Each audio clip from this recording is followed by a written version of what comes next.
Today, I will be demonstrating both vocal skills and physical skills in public speaking.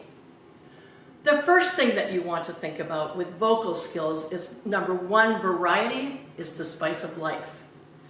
With pace, be sure to speak slowly enough so that people can understand what you're saying, but you need to vary your pace too. That means speed up, slow down, pause for emphasis.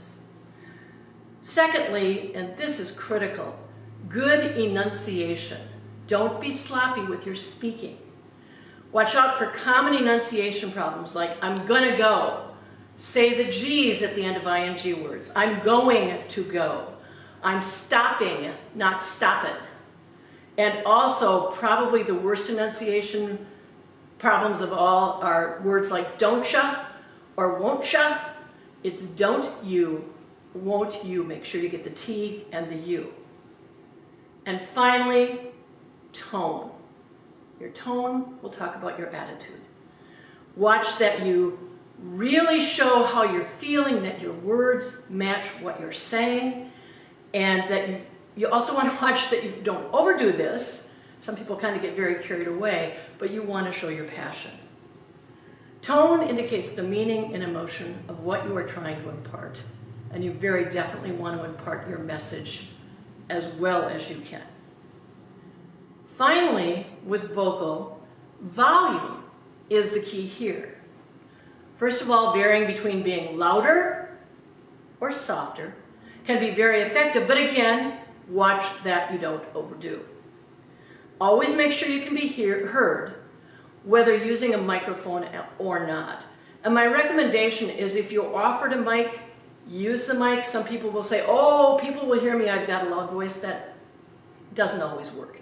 And half the time they will say, please get the mic on. So if you have an opportunity to use a mic, please use the mic. Those are your vocal skills. And as I said, variety is the spice of life. Speed up, slow down, but don't talk too fast so they're not going to understand you. Okay, that is the key to vocal. Next are physical skills. And again, the choice of using a podium like I am right now is completely up to you. Each has its own advantage and disadvantage. First of all, and this is going to be interesting, but I want to talk about eye contact. Now I'm talking about eye contact when you have an actual audience in place. I'm going to do something that's going to be a little off because I'm trying to make eye contact with the camera right now, which is if you are filming, something you need to remember and I need to remind myself of. But normally you want to make sure that you look at people all over the audience. So I would look over here, I may look over there. I honestly try to look people in the face. I know some speakers will say, if I look them in the face, I'm going to lose my concentration. That's fine. If you look just a little bit over their heads, you'll also be fine. But if you can look in the face, I like to look for reactions from people, and you will get reactions.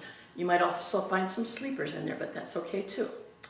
If you're using a script, and I'm using one now, be familiar enough with it to look up frequently. Again, be sure to sweep the audience, look both sides before you continue on, make sure you see people, but try not to make it this kind of thing because that, again, becomes a little bit strange to see. And finally, again, if you are using a camera, you have to kind of let go of some of the things I just said about eye contact and try to keep eye contact with the camera. Otherwise, it will be looking like you are looking off camera, and that's very disconcerting to the audience too. Facial expression is the next thing. Smile. Even if you have some serious things to say, your face can speak to that. Be sure to show your expression, your passion in your expression. One of the things I've noticed lately are a number of newscasters who have dim news to report, and their facial expressions will talk about how sad they are, but then they also still can keep kind of that twinkle in their eye, and it's sort of that kind of balance that you want to make. What you don't want is you don't want a blank face. Gestures are important, whether you are using the podium or not. Be sure to use hand gestures. Try to make them natural. If you are not using the podium, but using a script, and I'm going to demonstrate this right now, please keep the script in one hand and gesture with the other. So for example, if I decide I'm going to be using the script here, I don't want to be doing this. It is very distracting to the audience. I will use this hand to gesture, and I will use this hand for my script. If you are not using a script, then you're going to free up both hands, and you're going to try to use them. If you don't have anything to do, if you feel kind of strange with your hands, sometimes leaving them at your side is fine, but I kind of recommend it. If you leave them here, you're going to kind of naturally do gestures. Gestures generally will come naturally with what you're saying.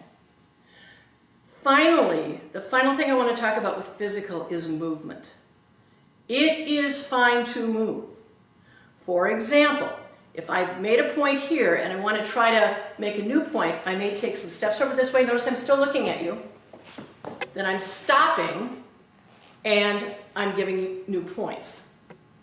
The thing to watch out for, and I see this far too often, is pacing. I've got something I want to say to you, I'm going to just, and now I'm going to pace back and forth, and I'm going to look at you, and then I'm going to keep talking, or now I'm going to look at you again. Very, very, very distracting.